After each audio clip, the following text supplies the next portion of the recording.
Hi guys, I think it's just the three of you today. Today we'll be discussing about homework 4.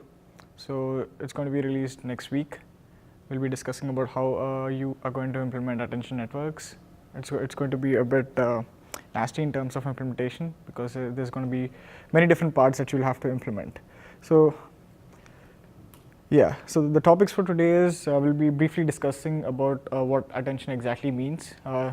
Big Shot spoke a lot about it in class with an example on neural machine translation, but we'll be looking at some other examples with images and another speech-to-text implementation called the Listen, Attend, and Spell paper. And then we'll be looking at a typical structure of the attention networks. Attention networks usually have an encoder and a decoder.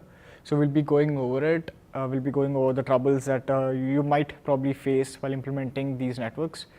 And then at the end, we'll be doing a really nice overview over the LAS paper that you'll be implementing in the coming homework. Yeah, so when we talk about attention in neural networks, it's not really different than how a human focuses on things. For example, if you are looking at some person, if you're looking at some object, you tend to have a Gaussian blur over everything else other than the object that you're focusing on. For example, if you're looking at a screen, if you're reading some letters on a screen, some words on a screen, you tend to overlook some details of how your keyboard looks, even though it is still in your view. So this is how people focus on things while you're trying to read or understand something. Attention mechanisms for neural networks are also loosely based on the same concept. You have some input image that you're trying to understand, but you don't really need to understand the entire image to answer some question about it. For example, let's take visual question answering. You have an image and you ask the neural network to describe what is in the image. So the neural network doesn't have to understand the entire picture, doesn't have to look through the entire picture to answer some so-and-so question about the image. So I will be talking more about it. So this attention mechanism internally, implementation-wise, is just some matrix multiplications. You have a matrix, you multiply it, you have a mask, you do a element-wise multiplication, and you tend to get a really nice map which tells you which areas to focus on. So let's start with the show, attend, and tell paper. So this is an example that Biksha covered in class. It was very brief, but you can see that each of these images is given a sentence, and you're asking to highlight a particular word inside this image. So you see a girl is highlighted by a really nice blob of white mask. So basically, it is an attention map, right? So when we talk about attention, there are two different types of attention. It can be a soft or hard attention. It was covered in class. So basically, you have higher weights for certain areas in an image that tell the neural network to focus on those particular areas.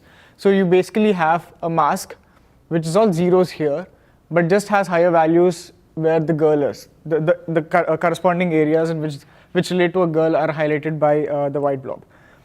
You can see how each word has a mapping from the word to the area in the image. So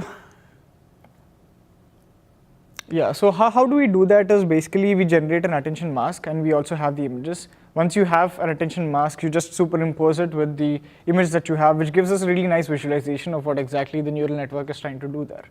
And people usually use that for error analysis, like which areas are the neural networks going wrong, how do you tune it back, which samples are being which samples are spoiling the network, and other stuff like that. So this is what we'll be implementing in the coming assignment. So we use pyramidal by LSTM structure that is going to generate some high-level representations for the decoder to decode. And then we have another layer of by LSTMs that decode the high-level representations. We'll be going in much more depth about this just some time. So we saw in class how a weighted combination of the inputs. A weighted combination of the representation of the inputs can help us go from one language to the other, machine translation. So the same concept applies to listen, attend, and spell as well. So you have the utterance, you take, you do some some operations on top of it, and you get a high-level representation of the utterances. Once you have that, it's just about a weighted combination of these, which tell the decoder which areas to focus on. So you see, we have a complete utterance, and you do you pass it through a pyramidal by LSTM network, and then you will have a high-level representation of it. So how do you tell your decoder which areas of the image to focus on? Like, you don't exactly need the complete image to tell the complete image to predict the next word, right? So the whole point is you have an encoder which gives you a high-level representation, and a decoder which gives you a transcript that corresponds to that utterance. So, quick question. Yeah. So, like this piece in between the two networks, Yeah. is that to be interpreted as the entire pyramidal flipped and faded? We'll get to that. There's a lot going on there. Okay. So this is just for representation. So the idea is we have an utterance, and you convert it to a high-level representation of some sort, and then you use that high-level representation to generate your predictions, your transcripts. Like, this is the exact same language model that you're implementing in homework 3. So you can amplify these results by using an encoder. Get it right. So you can still predict without using an encoder, but if you use it, your results are going to be way better. Yeah, so typical applications of this is machine translation, which Bhiksha discussed in class, and then speech to text that you will be implementing in the homework. Visual question answering, you can read this. It's an optional paper. It's really interesting to read. And then action description, action understanding, all of these, you can probably just take a visual learning course. Yeah, so when we talk about visual question answering, you have an image. So if you're trying to tell, if I asked you a question, how many people are inside this image, what would you do? You would focus on this person, +1 this person, +1 that person, right? You keep moving through the image, trying to understand which areas corresponds to people. So this is the exact same way a neural network would also do it. You basically generate an attention map, and then from that map you can just do an island search to understand which areas contain blobs, and that from that you can just do a counting. You can solve counting problems, and then you can also do a map to understand which areas corresponds to which objects, like questions like is there a ball in this image, is there a shoe in this image, or is there a person in this image? All of these can also be solved by using attention networks.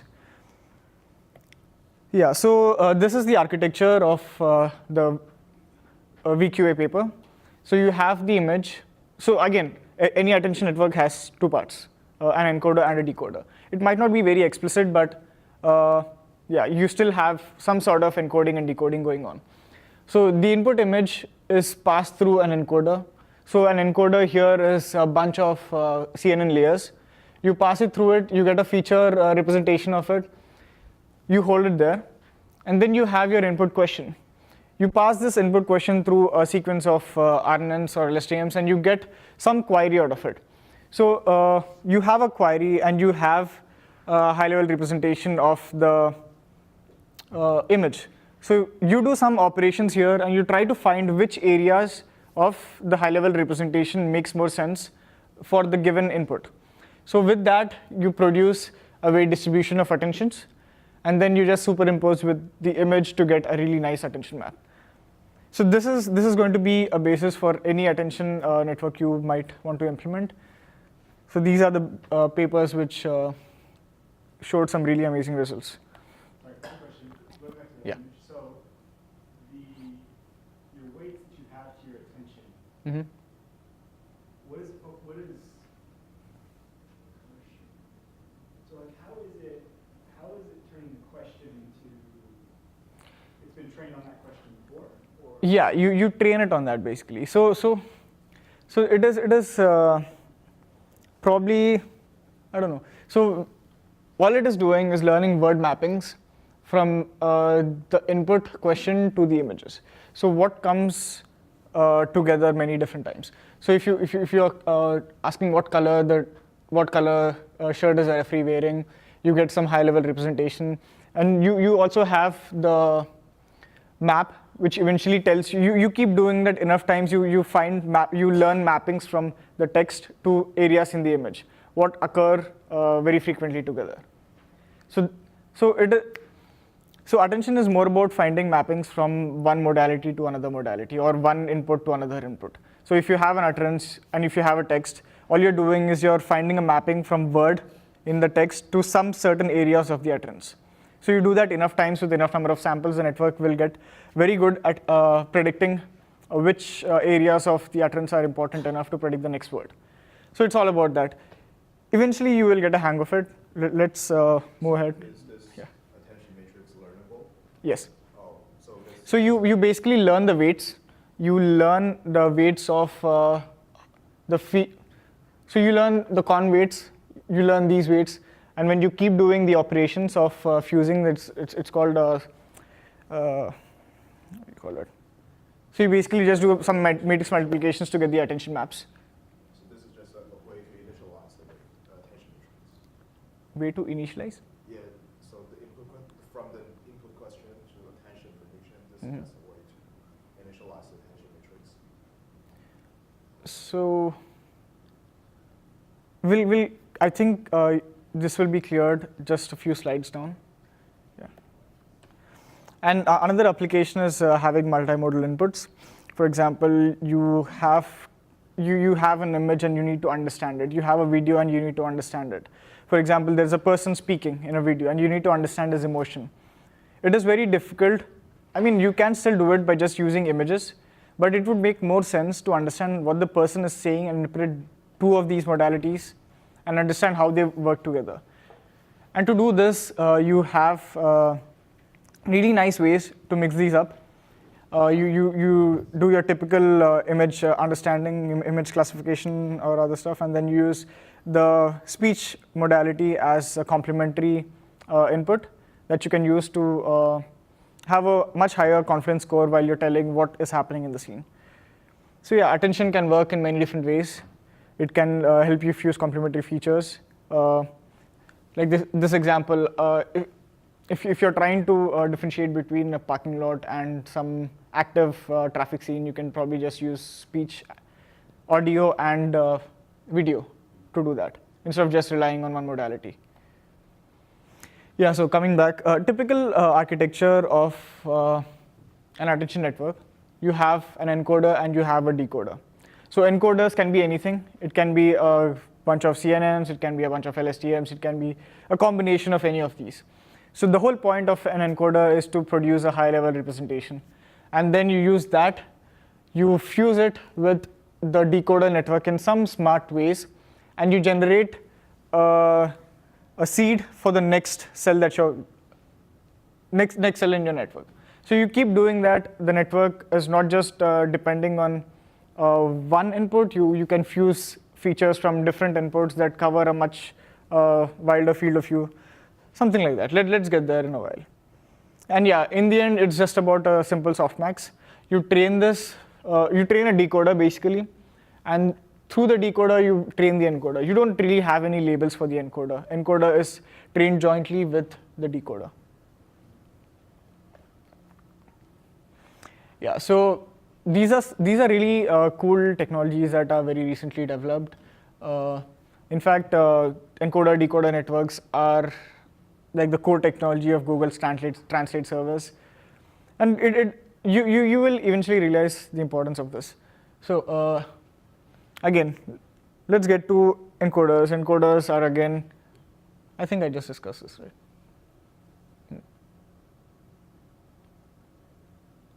Yeah, so let's go briefly how this is happening. So you see, this is a decoder network for the LAS paper that we have. You have the inputs that are coming in from the high-level representations that are generated by the encoder. The decoder takes it, fuses it, pushes it to the next cell, and keeps doing it for every time step. So this happens in a loop. You take a representation, add it to a time step, generate the output, take that, push it into the next time step, and you keep doing that in a loop. So let's get to the main part of the recitation for today. So we'll be discussing about lesson, attendance, spell paper that you will be implementing from scratch. So this network, as a typical attention network, has two parts, encoder and the decoder.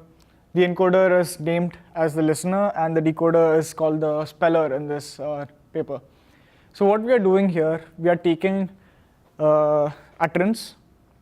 Utterance is just a speech that has been processed. You take it, you push it through a pyramidal by LSTM network. So what happens here is, it's just a cool way of doing it. You can swap the entire thing with a CNN, but you just take the utterance, push it, and once you get the output of the first layer, you split it in half and you concatenate the two halves. Just a minute and we'll go through it again. So you do that thrice. The paper asks you to do it thrice. You can do it how many ever times you want to do it based on the GPU space that you have. Once you get to a high level representation, they call it H. Use those features and you generate an attention out of that, and you push those attention context into each time step of your network. So this is important. You are pushing the exact same thing into every time step. So the idea is that the network, the decoder, will learn to map each word to some specific areas of the utterance. So this happens iteratively. Every different word will have a different mapping based on what the utterance is. And once you're done with the encoder, and then you get to the decoder is producing your outputs. The last step would be decoding the inputs, right? Decoding the outputs. So you can use algorithms like the BeamSearch or random search and just get it done instead of using a greedy method. So the idea here is you can use random search in place of BeamSearch because it's very easy to implement. That is the first thing. And the second is you get very similar performance if you have enough number of samples. So we will probably not be discussing much about random search. You will be given a paper. You can read it if you want to. Yeah, so in the previous recitation, Raphael covered how you can pack variable length utterances. So the thing is, this would have been a very trivial problem to solve if you had all of these utterances and transcripts of the same length. But the biggest problem that you'll be having in this assignment is your utterances are of variable lengths and your transcripts are of variable lengths. So you have to pack the utterances in certain ways that you probably have to go through the previous recitation. You pack it and you push it through a network. So basically, this is coming from the idea that you would probably not want to backprop, or you probably not want to use padding while you're forward propagating through the network or while you're computing anything. So PyTorch has a really nice way that you can do it. You can just use some the padded sequences and packed sequences methods to make this someone else's problem. You don't really have to worry about it. Yeah, so what we suggest doing it and what is different in the LAS paper is, in the LAS paper, they have a single output, right? So they only have a single H.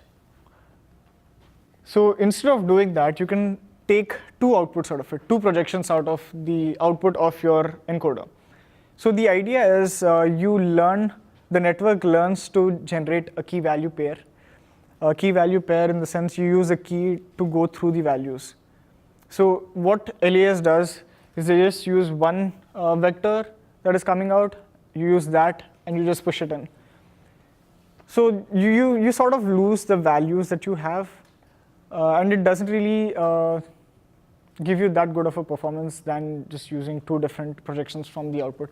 These are empirical results that we had from last semester. You can, or it's up to you, you can use it or you could do something else.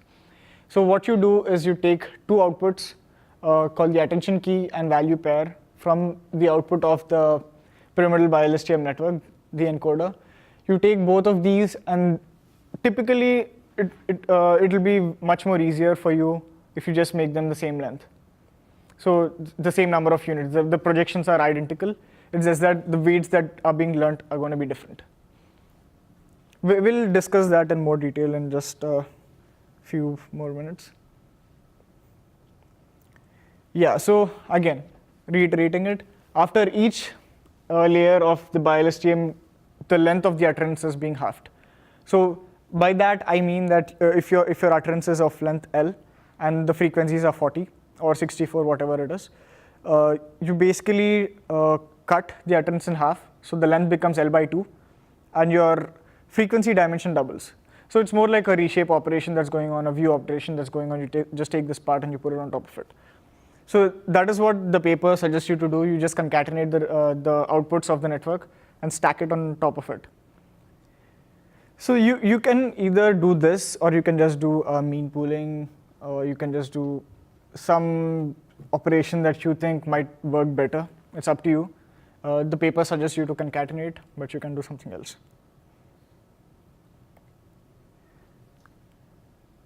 So this is not going to be very easy to implement. It sounds easy. So what the problems that you are typically going to face is, again, the variable length sequences problem. That's going to bite you many times in this assignment. And if you make some silly mistakes, it's going to be very nasty to debug. And so I would suggest just have a very clear idea of what you're doing, put it down on a paper, how the lengths are changing. Just take one example. Make sure the masks are also changing with that. So we'll discuss about masks in a while as well.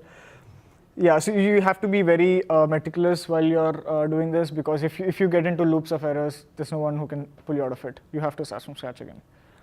So the way of dealing with variable length sequences is, again, pack-padded sequences and pad-packed sequences that Rafael discussed in a couple of recitations before this.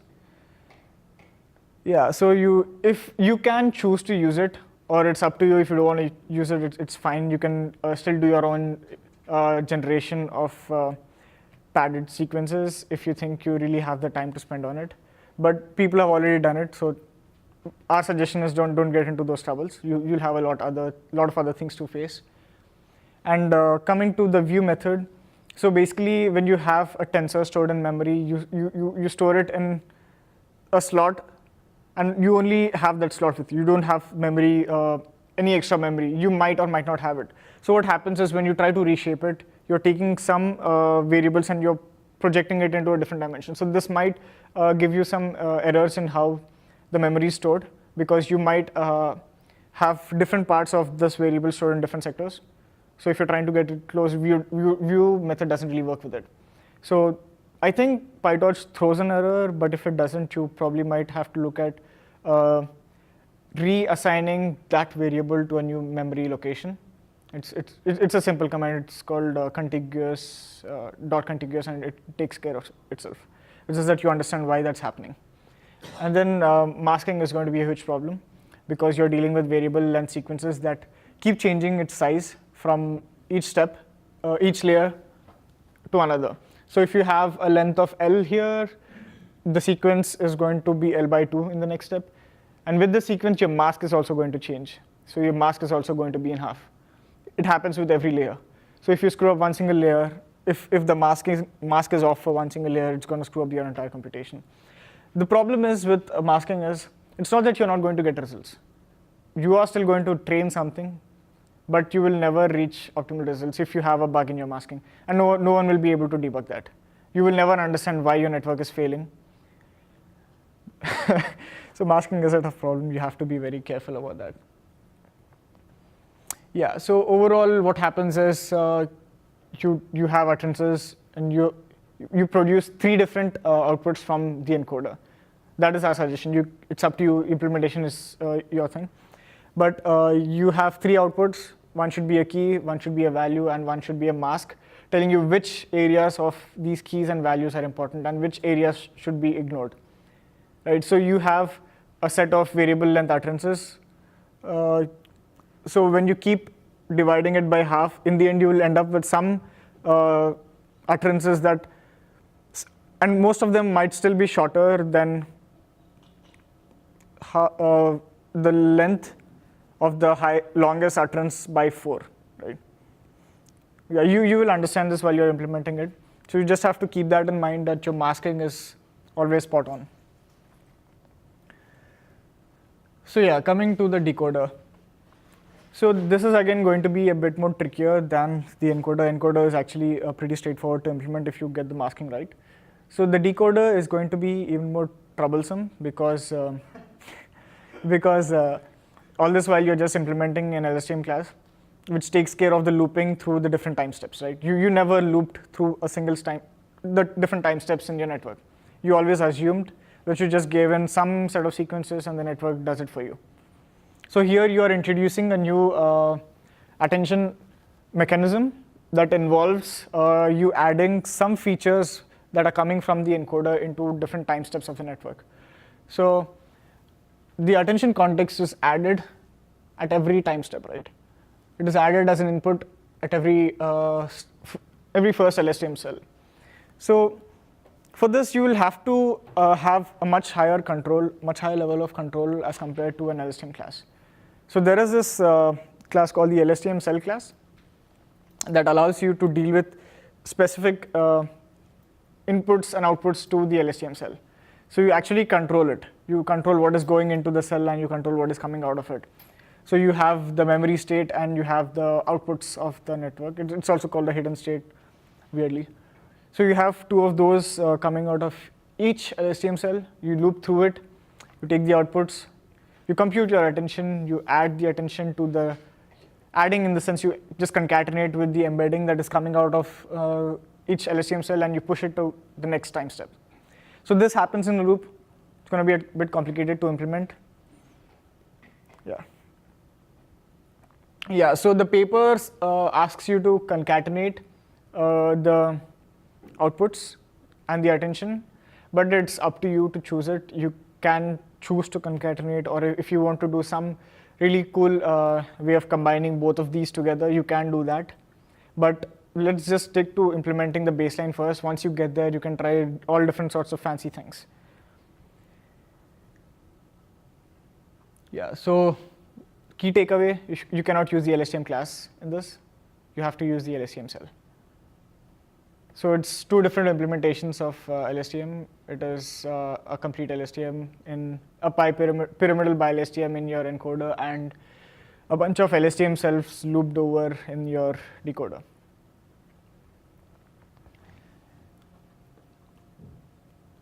Yeah, so a bit of terminology. We will be dealing with different things, queries, context, keys, and values, and energy. So the output from your decoder is a key value pair. And the output that each LSTM cell is giving you is called a query.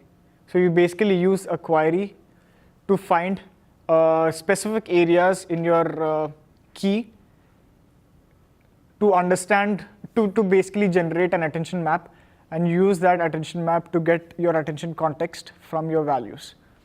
So let's go through it one by one. So you have a hidden layer. The first LSTM cell can be called as a, like it is a hidden layer, right? You have a LSTM cell which consists of the cell output and the hidden state. You pass some input through it, you get two outputs. The cell memory is basically passed on, and the hidden output is called, the hidden layer values are also called as outputs. So you take the output that is coming out of each LSTM cell, and you compute that output is called a query here. So you take that query, you take the key that is coming out of the decoder, you do an element-wise multiplication of that. So you do an element-wise multiplication to get energy. So once you have, we call it an energy, just terminology. Once you get that, you run a softmax over it.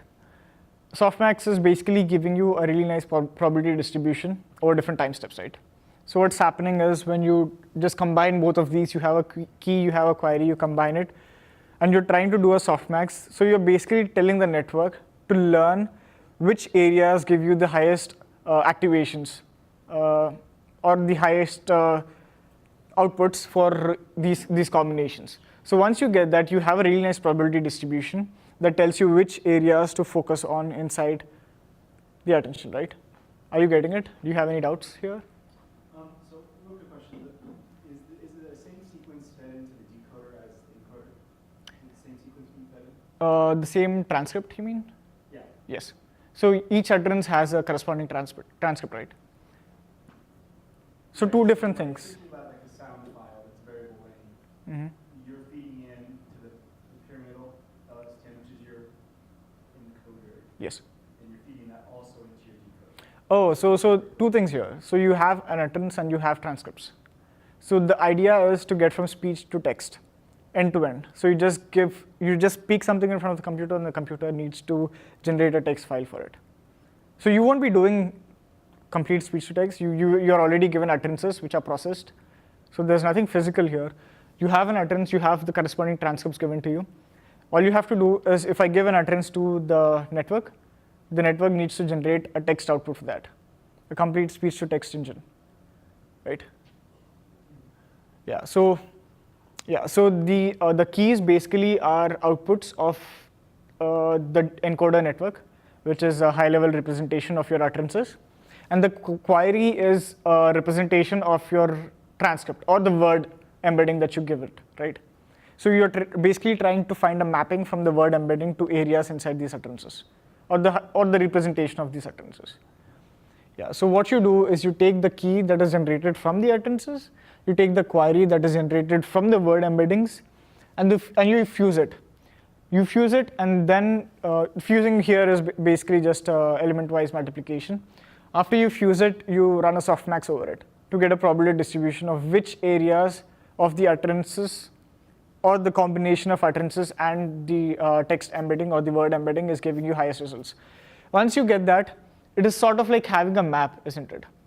So you get to understand which areas give you high outputs and which areas don't really give you high outputs. You do that enough number of times and you get a really nice attention map by just doing a softmax over the energy.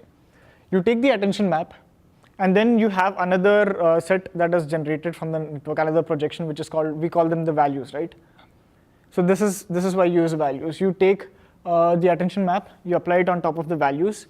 Applying it is basically just another element-wise multiplication. So you have an image, you have some 2D or one-dimensional representation. You have a map that tells you which areas to focus on and which areas to let go. Once you superimpose both of it, you'll only be left with areas that are important inside the image, right? It's like focusing on specific things instead of just wasting time around seeing pixels that you don't really need. So that is how you get your context.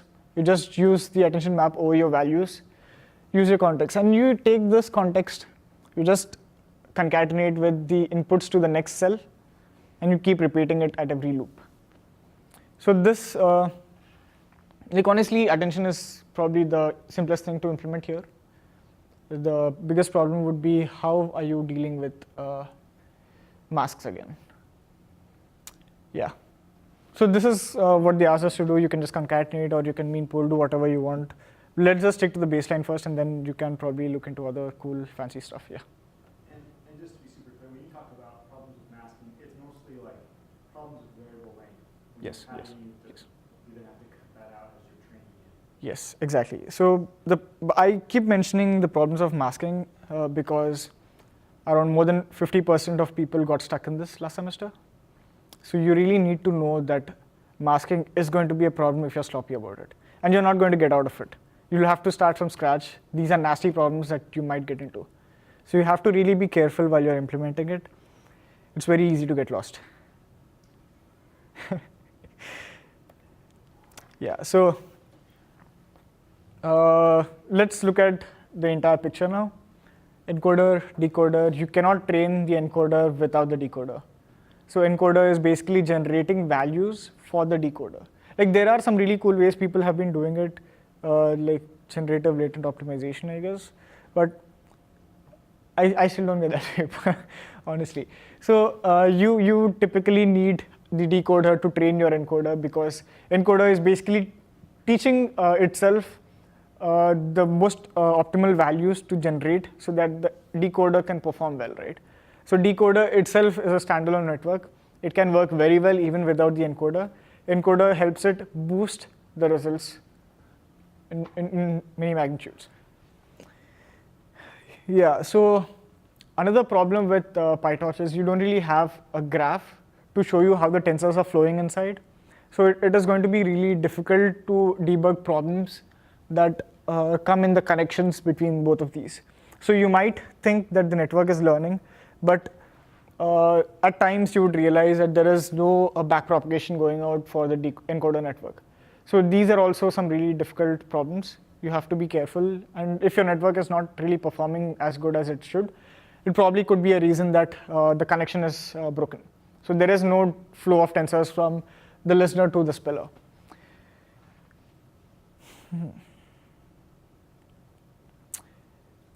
Yeah, so another suggestion here is try to keep the code as simple as possible when you're dealing with this, because there are so many different parts.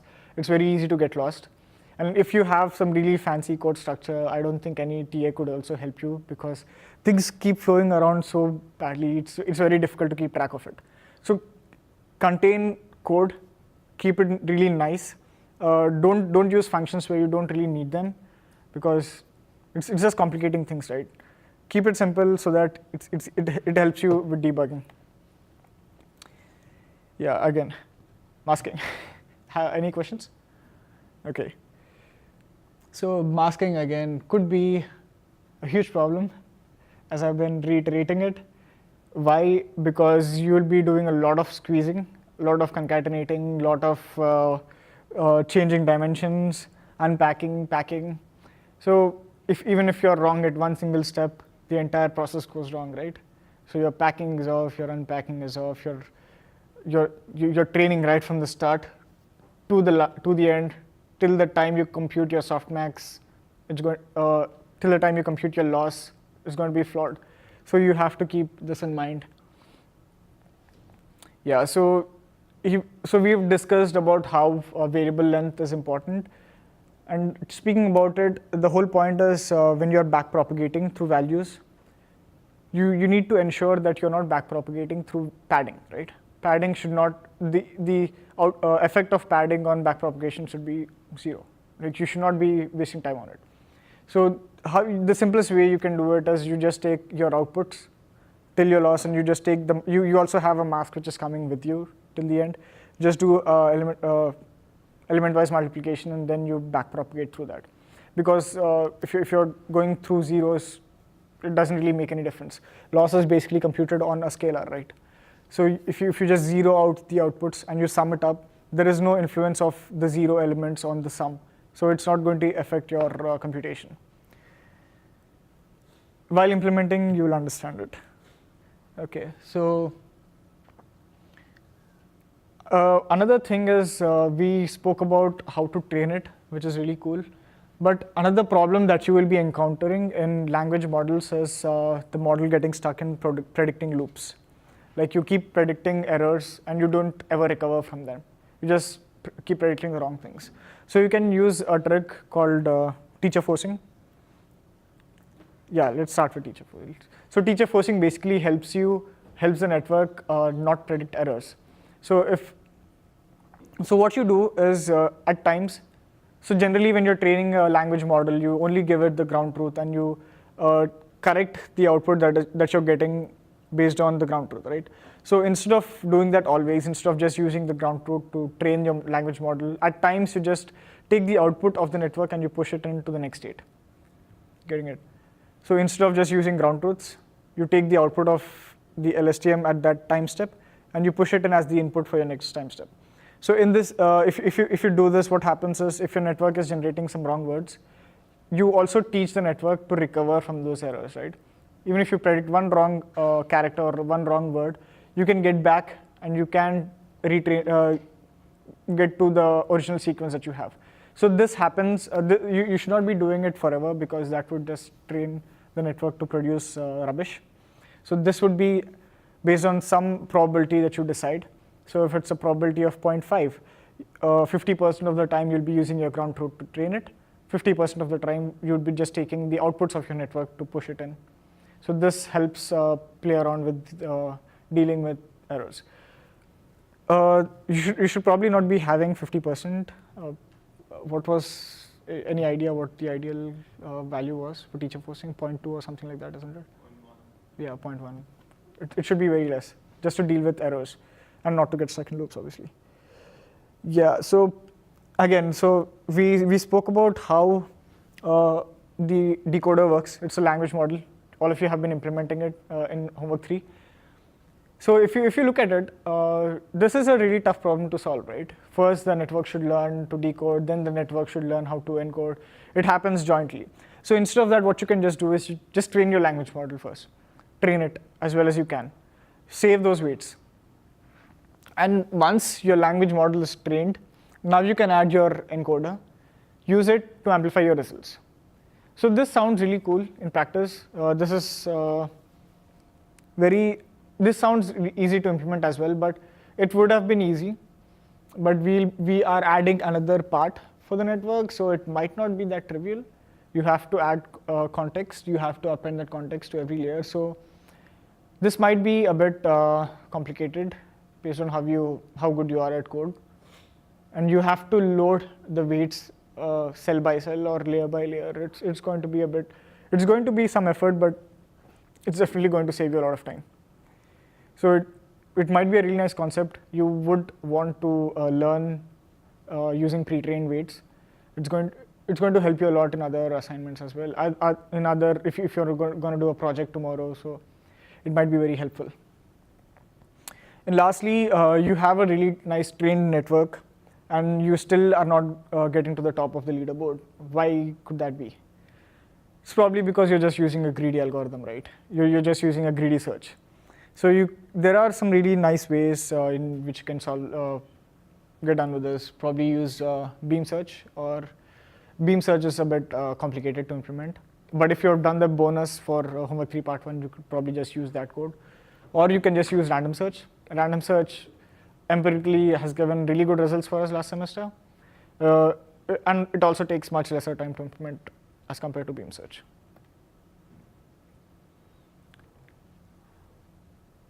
Okay, so we spoke about attention keys. Yeah. So are we not able to use the decoder we used in this homework? I'm sorry? Are we not able to use the BeamSearch? You can use it. That is what I've been suggesting. You can use BeamSearch if you have the code. Sorry, you're saying if we implemented the code, we can use it. Right now, we haven't implemented it. We're using a package that they've given us For BeamSearch? for BeamSearch for this. Okay, so you can. So are we allowing them to use packages for BeamSearch? Packages from No. So Ryan gave us a package for BeamSearch. Okay. You did? Yeah, he said like download this code because it's bonus to implement BeamSearch. The CDC decoder. You sure? I actually has that. Yeah. There is the package for CDC decoder. CTC has a package.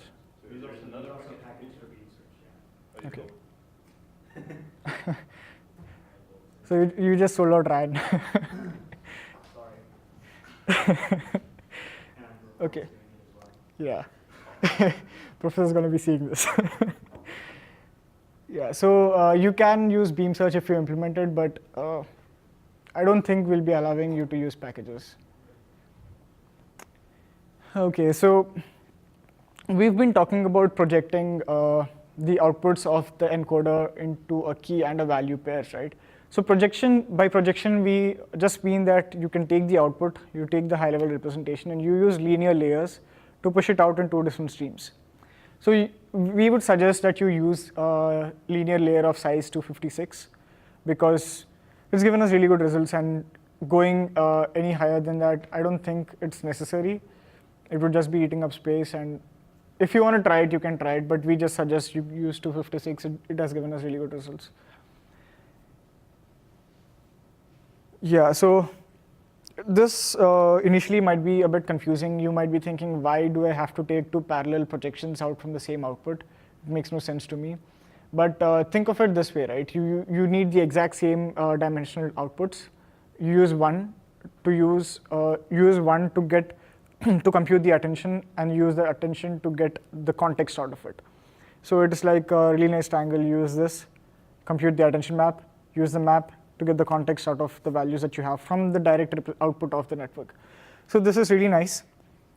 You will probably understand it more when you read the paper. But yeah, just stick to the size that we've given you. It should work. And again, reiterating, the output of the encoder could be anything. It can be a CNN, it can be some pyramidal bi-LSTM network that they've given. If you want to be fancy, you can just mix up the CNNs and LSTMs. It's up to you. It's totally up to you. Just try to use the variant that we suggested you. If you want to use the baseline variant, it's up to you. But this gives you better results. Yeah, so any doubts on how we are getting the weights of one projection and use those to compute the output, the context, and you use the context to get through the decoder? Any slight doubt there? Yeah? No?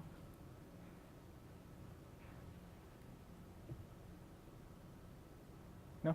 Okay. That's fine. So implementation of attention.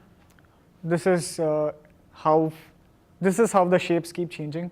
So just so that you don't get confused eventually, you can have the L and B as a same size. We just started off saying that you can have different lengths of the key and value pair, which in theory you can. But if you want to keep it simple, you can just have the exact same projection on two different parallel outputs. It's way easier to implement if you think about it. So repeating it, first, the decoder produces a query from a word. You have a word embedding that you're pushing it into the LSTM cell.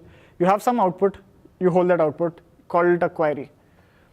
So the network tells you that you have to do it for the first layer. You can use it for the second layer. You can use it for multiple combinations, first layer and second layer, only first layer. It's totally up to you.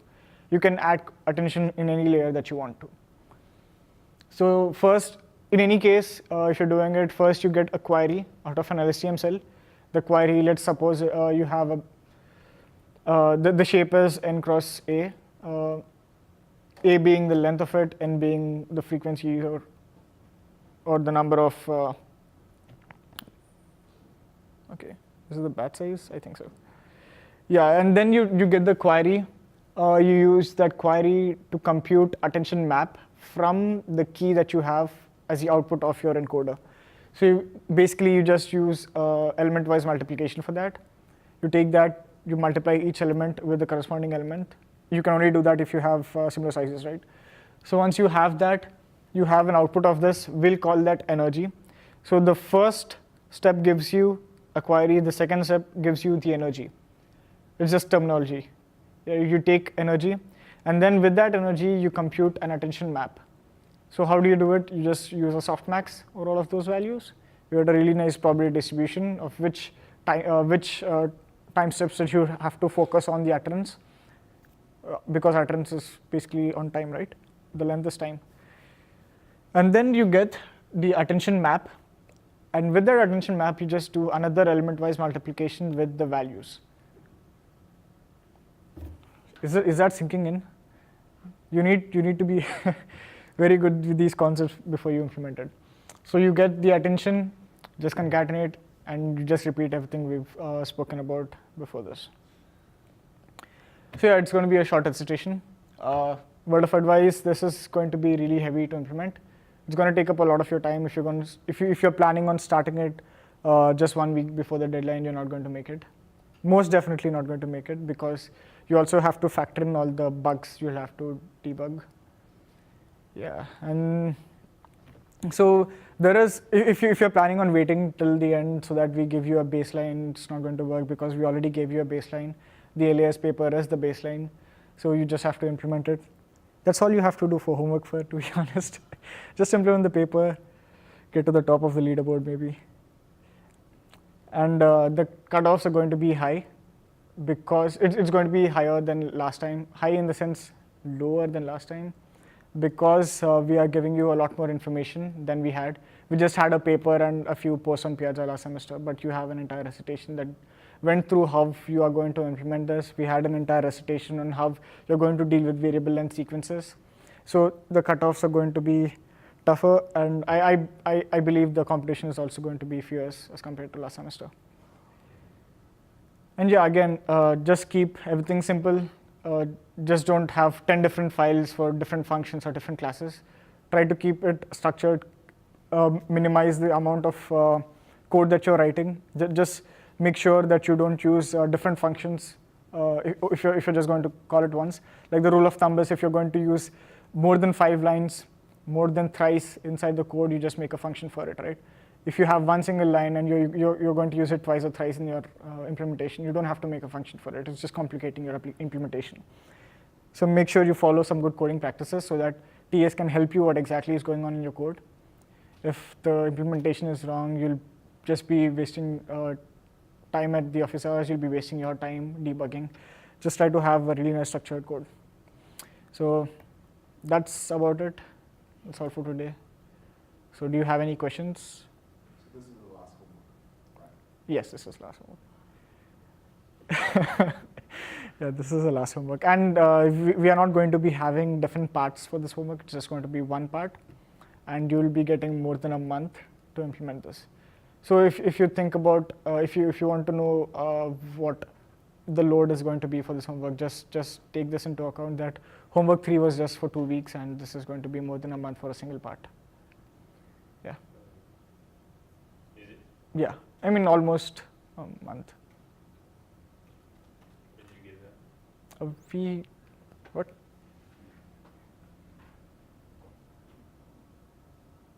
Oh, my God, yes. Yeah, that was, That's 23. yeah. Okay.